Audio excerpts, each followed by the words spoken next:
السلام علیکم دوستو، قرآن پاک دنیا کے ہر انسان کے لیے ہدایت اور مسلمانوں کے لیے رحمت بنا کر نازل کیا گیا۔ یہ اللہ تعالیٰ کی الہامی کتاب ہے جس کی حفاظت کا ذمہ اللہ تعالیٰ نے خود لے رکھا ہے۔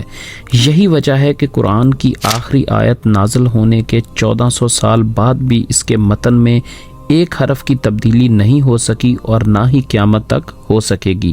حدیث شریف میں ارشاد ہے کہ تم میں سے بہترین شخص وہ ہے جو قرآن سیکھے اور دوسروں کو سکھائے۔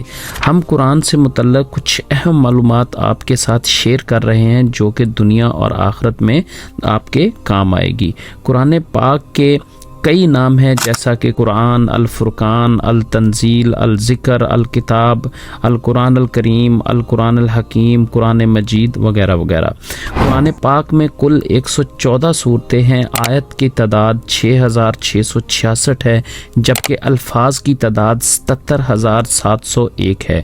قرآن پاک میں کل 10,15,030 نقطے ہیں، زبر 39,586 مرتبہ استعمال کیا گیا ہے جبکہ زیر 39,586 مرتبہ مستعمل ہے۔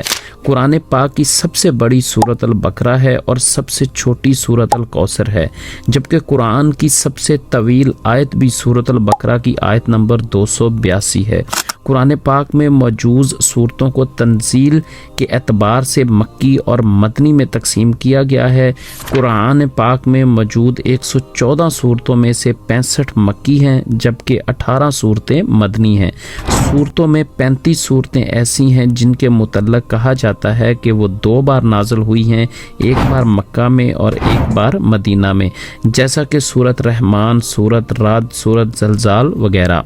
قرآن کی سورت المجادلہ میں اللہ کا نام ہر آیت میں دہرایا گیا ہے۔ سورہ یاسین کو قرآن پاک کا دل کہا جاتا ہے۔ قرآن پاک کی سورت نمل میں بسم اللہ الرحمن الرحیم 2 مرتبہ آئی ہے۔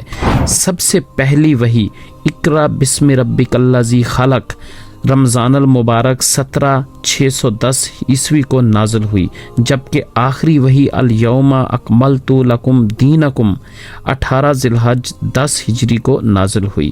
اللہ تعالی ہم سب کو قرآن پاک سیکھنے، سکھانے اور عمل پیرا کرنے کی توفیق عطا فرمائے، آمین ثم آمین۔